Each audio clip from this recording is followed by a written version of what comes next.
ప్రేమలో పడ్డాను, నేను ప్రేమలో పడ్డాను, ప్రేమలో పడ్డాను, నేను ప్రేమలో పడ్డాను, నా యేసు ప్రభుని ప్రేమలో పడ్డాను, ప్రేమలో ఉన్నాను, నేను ప్రేమలో ఉన్నాను, నా యేసు ప్రభుతో ప్రేమలో ఉన్నాను.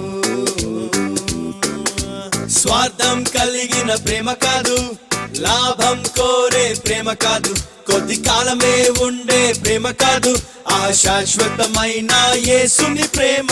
మోహం కలిగిన ప్రేమ కాదు, మోసం చేసే ప్రేమ కాదు, పై అందం చూసే ప్రేమ కాదు, పరిశుద్ధమైన ప్రేమ ఇదే కదా.